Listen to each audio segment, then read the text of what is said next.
कितनी चल रही थी 8.1 8.1 चल रही थी ना। 2 सवाल करे थे अपन ने। कितने सवाल करे थे? 2। उसमें से तीसरा सवाल आपका दिया है। मैंने ये भी कहा था कि सवाल आपके पूरे हो जाएंगे अगर आप इस हिंट के हिसाब से करोगे तो सारे सवाल हो जाते हैं, लेकिन आप लोगों ने नहीं किए तो देख लो। तीसरा सवाल लिखा है साइन ए बराबर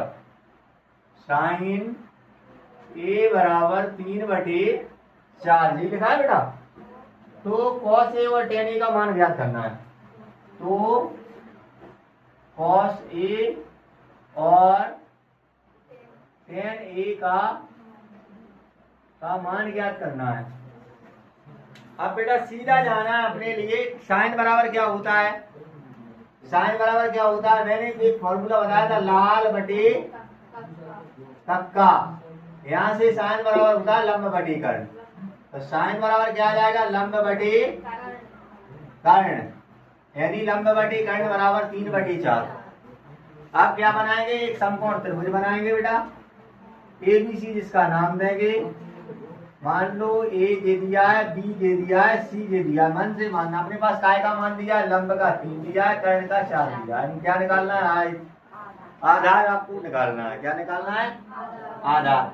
देखो इसलिए निकालना है क्योंकि cos बराबर आधार बटे कर्ण होता है और tan बराबर लंब बटे आधार होता है। तो तीनों चीजें चाहिए। तो वे वाली चीजें कहाँ से निकाल पाएंगे अपन? जब अपने पास आधार आ जाएगा। तो अपन क्या लगाएंगे? समकोण त्रिभुज ABC में। बेटा आवाज नहीं करने किसी को भी। ABC में काय से पाइथागोरस की प्रमेय से। पाइथागोरस की प्रमेय क्या कहती है बेटा? कर्ण का वर्ग बराबर होता है आपका लंब का वर्ग प्लस आधार का वर्ग। यही होता है बेटा। तो रख दो बेटा मान। कर्ण बराबर कितना दिया है? 4 का वर्ग। लंब बराबर दिया है 3 का वर्ग। आधार बराबर दिया है BC का वर्ग। यहाँ तक कोई समस्या? मेरे ख्याल से कोई समस्या नहीं है। यहाँ तक कोई समस्या नहीं है बेटा। आगे देखो 4 का वर्ग होता है 4 चौके 16, 3 का वर्ग 9, BC की जगह BC का वर्ग। इधर लाओगे 16 माइनस के 9 बराबर BC का वर्ग। ठीक है, यानी कितने बचे? कितने बचेंगे जी? अगर 16 में से 9 जाएंगे 7 बचे। कितने बचे? 7। कितने बचे? 7 बराबर BC का वर्ग, यानी यहां से BC बराबर आ जाएगा √ के 7। कोई दिक्कत यहाँ तक? मेरे ख्याल से कोई समस्या नहीं है। अब बेटा अपने पास क्या आ गया? क्या आ गया? आधार का मान आ गया √7। अब अपने को मान निकालना कहता है बेटा cos A बराबर क्या होता है? cos बराबर आधार बटे कर्ण। क्या होता है? आधार बटे कर्ण। मान धर दो। आधार का मान कितना है बेटा? √7। कर्ण का मान कितना है? 4। ये आ गया। दूसरा अपने को क्या निकालना था? tan A बराबर क्या होता है? sin cos tan लंब बटे आधार। क्या होता है? तो लंब बटे आधार। यहां से यदि आप हल करोगे तो कितना आ जाएगा? लंब कितना दिया है बेटा? 3 और आधार कितना दिया है? √7। ये अपनी दोनों आंसर हो जाएंगे। समझ में आ रहा है क्या नहीं आ रहा? यहाँ तक समझ में आ गया? सवाल नंबर देखो मैं करवाता हूँ। यहाँ कौन सा? चौथा 4वां सवाल देखो। 4वें सवाल में क्या लिखा है? 15 cot A बराबर 8 दिया है। तो काय के मान निकालना है। तो sin A और sec A और sec A ज्ञात करो। यही लिखा है सवाल। यही लिखा है सवाल। यहां से इसको करेंगे 15 cot A बराबर 8। यहां से निकालोगे cot A बराबर 8/15। अब बेटा वही वाली विधि अपनाना है। विधि कौन सी अपनाना है? देख लो। लाल बटे कक्का, कक्का बटे लाल आएगा कोट के लिए। कोट के लिए क्या आएगा? कक्का बटे लाल। और यहां से मैंने बताया था ये कोसेक, सेक और कोट। कोट बराबर कितना होता है, आधार बटे लंब। अब बेटा आधार का मान आ गया और लंब का मान आ गया। अब अपने लिए काय का मान चाहिए, कर्ण का चाहिए। फिर से एक समकोण त्रिभुज बनाएंगे ए बी सी। क्या लिखेंगे, समकोण त्रिभुज ए बी सी में पहले तो मान धर लो। आधार की जगह कितना लिखना है 8 और लंब की जगह कितना लिखना है 15। वो दिक्कत कर्ण निकालना है।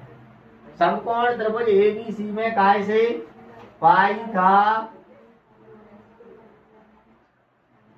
पाइथागोरस की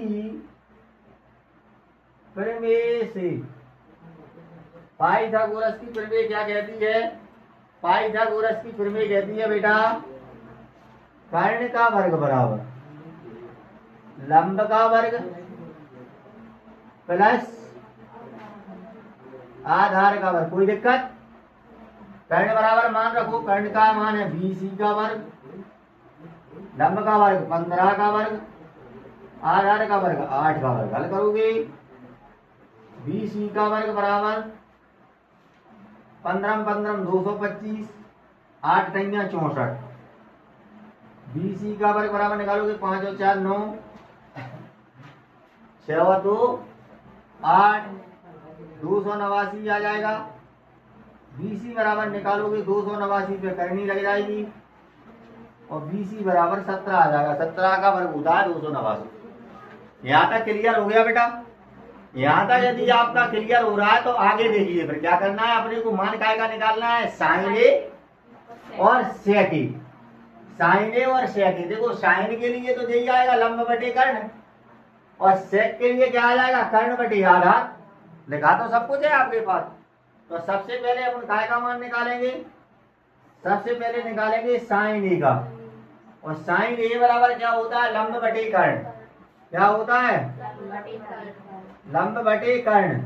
लंब की वैल्यू रख दो बेटा, इसमें से लंब क्या दिया है 15 और कर्ण अभी हाल कितना निकाला है 17। तो कितना आ जाएगा 15 बटे 17। दूसरा मान काय का निकालना था सेक का। सेक ए बराबर कोसेक और सेक, सेक बराबर हो जाएगा कर्ण बटे आधार। क्या हो जाएगा बेटा कर्ण बटे आधार। कर्ण की वैल्यू रखो बेटा 17 और आधार की वैल्यू है आपकी 8। समझ में आया, कोई दिक्कत यहाँ तक? 2 सवाल कंप्लीट। चलो आगे चलते हैं सवाल नंबर कितने पर, सवाल नंबर अगले पर चलो। अगला सवाल क्या दिया है, अगला सवाल देखें क्या दिया है। अगला सवाल दे रखा है सेक थीटा बराबर 13/12। सेक थीटा बराबर कितना 13/12। तो सभी त्रिकोणमितीय अनुपात निकालना है। अब बेटा सवाल निकाल लेना हमें, sine cos tan cosec sec cot सवाल निकाल लें। तो यहां से आप इतना समझ लो कि सेक बराबर क्या होता है, sec cosec, cosec sec cot, कक्का बटे लाल में से क्या आ जाएगा कर्ण बटे आधार। क्या आ जाएगा कर्ण बटे आधार। आपको लिखा हुआ ये वाला जो सवाल किया था उसमें कक्का बटे आधार, जहां से ये के और ये दिया है के बटे यानी कर्ण बटे आधार। कर्ण और आधार की वैल्यू दी है। फिर से एक त्रिभुज बना देंगे, यही बना दें। ऐसा बना दिया अपन ने, इसे ए मान लो, इसे बी मान लो, इसे सी मान लो, जो मानना है वो मान लो। क्या लिख देंगे समकोण त्रिभुज। इसके मान धर दो, कर्ण की जगह रख दो 13 और आधार की जगह 12। त्रिभुज ए बी सी में काय से पाइथागोरस की प्रमेय से। पाइथागोरस की प्रमेय से क्या करोगे बेटा, पाइथागोरस की प्रमेय से क्या करोगे, यहां से आप निकालोगे क्या होता है कर्ण का वर्ग बराबर, कर्ण का वर्ग बराबर लंब का वर्ग प्लस आधार का वर्ग।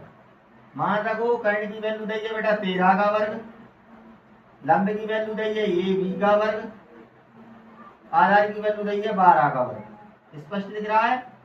13 का वर्ग 169, ए बी का वर्ग, और यहाँ से आगे चलोगे तो यहाँ लिखोगे प्लस के 12 12 144, 144 में चले आओ 169 माइनस 144 बराबर ए बी का वर्ग, घटा दोगे शायद 25 बचेंगे, 9 में से 4 का 5 बचे, 6 में से 4 का 2 बचे, 25 बराबर ए बी का वर्ग, और ए बी बराबर निकालोगे तो 25 पे करनी आ जाएगी, और ए बी बराबर आ जाएगा 5।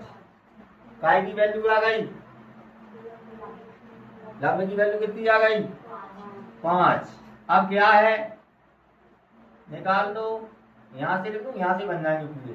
एक सवाल और हो जाएगा, साइन ए बराबर होता है क्या, लंब बटे कर्ण, लंब बटे कर्ण मतलब लंब की वैल्यू रखो कितनी है 5, कर्ण की वैल्यू 13, 5 बटे 13 आ गया।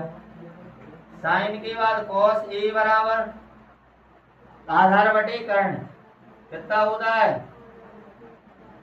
आधार बटे कर्ण, आधार की वैल्यू कितनी दी है 12, कर्ण की वैल्यू 13, कोई दिक्कत।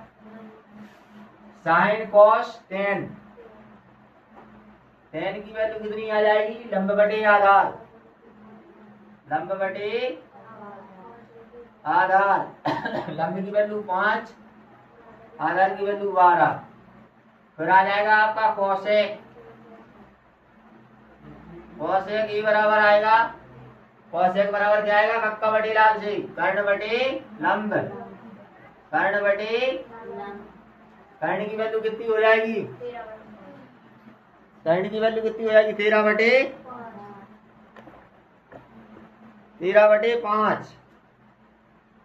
और अब क्या बचा, सेक तो निकालना नहीं, सेक तो है ही, कॉट और निकालना है, कॉट ए बराबर आधार बटे लंब, आधार बटे, कोई दिक्कत नहीं यहाँ तक। आधार की वैल्यू कितनी आ जाएगी, आधार की वैल्यू 12, लंब की वैल्यू 5, सही है। ये आ गए आपके पूरे त्रिकोणमिति क्लियर कॉन्सेप्ट। सवाल नंबर 6वें की ओर चलो, सवाल नंबर किसकी ओर चलो, 6वें की ओर। 6वां सवाल क्या लिखा है, 6वां सवाल लिखा है आपका, यदि कोण ए और बी न्यून कोण हो, जहां कॉस ए बराबर कॉस बी हो, तो दिखाइए कोण ए बराबर बी, कोण ए बराबर बी। देखो हल में लिखेंगे, अपने को मानना है सबसे पहले, क्या मानना है, एक समकोण त्रिभुज मान लिया आपने ऐसा, मान लो बी दिया है समकोण, ठीक है, बी नहीं सी मान लो, सी समकोण है, ये बी हो गया, ये हो गया, जो भी मानना हो कोई दिक्कत नहीं, ठीक है। तो ए सी बी एक समकोण त्रिभुज है, क्या किया अपन ने, माना ए सी बी एक कैसा त्रिभुज है, समकोण त्रिभुज है, ठीक है। ये अपन ने मान लिया कि ए सी बी कैसा है, समकोण त्रिभुज है, जहां ए और बी न्यून कोण हो जाए, क्योंकि बी तो सी का समकोण है। न्यून कोण देखो जानते हो बेटा, न्यून कोण किसे कहते हैं, न्यून कोण मतलब 90 से छोटा कोण, न्यून कोण मतलब 90 से छोटा, आधे कोण मतलब 90 से बड़ा, ठीक है। तो आपको ये पता है कि त्रिभुज के तीनों कोणों का योग 180 होता है, और जब एक कोण 90 को आगा तो ये कोई 90 से बड़े यहाँ है का ना, यहाँ है ना, छोटे ही होंगे, तभी तो इनको टोटल 90 और बचो। तो कौन कौन से होगा, अब कह नहीं सकते, देखो बराबर होंगे तो 45 है, आगे पीछे तो 45 नहीं हो सकते, इतना कन्फर्म है कि दोनों का टोटल 90 आएगा। तो यहां से अपन क्या लिख सकते हैं, जहां ए और बी कैसे हैं, ए और बी न्यून कोण है, जहां में तो कोई नई चीज नहीं बताई मैंने, इतना तो क्लियर कन्फर्म में आ रहा है, क्लियर है, ठीक है। अब सवाल में अपने पास दिया है कि cos ए बराबर cos बी, अब ध्यान से सुन लो, cos के लाने ए की वैल्यू लग रही है, तो ए के लिए तो ये वाली चीज बराबर लंबा ना रहेगा, और अगर बी की बात करोगे तो लंब आधार बन जाएगा। आधार क्या बन जाएगा? लंब बन जाएगा। समझ में आ रही? कहने का मतलब वो ये कह रहा है कि इसका मान अगर 5 है, इसका मान 4 है, और फिर दोबारा में अपन इसको 4 मान रहा है, इसको 5 मान रहा है। समझ में आ रही? तो मुझे कहना चाहता है कि ये दोनों मान कैसे हैं? आपस में बराबर हैं। ये दोनों मान कैसे हैं? बराबर हैं। कॉस ए बराबर लिखोगे तो कॉस बराबर क्या होता है? आधार बटे कर्ण। आधार बटे, तो कॉस ए में आधार क्या हो जाएगा? AC। कॉस ए में आधार क्या हो जाएगा? AC। और लंब क्या हो जाएगा? आधार बटे कर्ण है, सॉरी, आधार हो जाएगा AB। कोई दिक्कत? यहाँ तक कोई दिक्कत? यानी मैंने क्या लिख दिया? आधार बटे कर्ण होता है तो मैंने आधार बटे कर्ण लिख दिया। आधार इसका AC था और कर्ण आपका AB था। समझ में आ रहा है? हिंदी में रहता हूं पहले। आधार बटे कर्ण, ठीक है। और B के लिए भी सूत्र तो वही रहना है, आधार बटे कर्ण। इतनी सी चीज समझ लो, केवल आधार की वैल्यू चेंज होगी। काय की वैल्यू चेंज होगी? आधार की। यानी यहां से हम लिखेंगे इसका आधार था AC, कर्ण तो वही रहेगा AB, और इसके लिए आधार अब क्या हो जाएगा? BC हो जाएगा, क्योंकि ये काय के लिए जा रहा है? B के लिए। तो अब इसका आधार क्या हो गया? BC बटे में AB। यहां तक मेरे ख्याल से कोई दिक्कत नहीं होनी चाहिए। कोई दिक्कत है? कब अगर ये AB से AB काट दे तो AC बराबर BC बचा क्या नहीं बचा? AB से अगर AB काट दिया तो क्या बचा? AC बराबर BC। जब AC बराबर BC हो गया तो कोण A बराबर क्या हो जाएगा? B हो जाएगा क्या नहीं हो जाएगा? जब भुजाएं बराबर है तो कोण A बराबर हो जाएगा, क्योंकि बराबर भुजाओं के समकोण कोण इन्हें लिख देना, बराबर भुजाओं के समकोण बराबर होते हैं। तो कोण A बराबर क्या हो गया? B। भाई यही तो प्रूव करना था, तो प्रूव हो गया। कोई दिक्कत? सवाल समझ में आ गए? कर लोगे? उतार लो आराम से। अगले सवाल कल करेंगे और देख लेना कितने रह गए।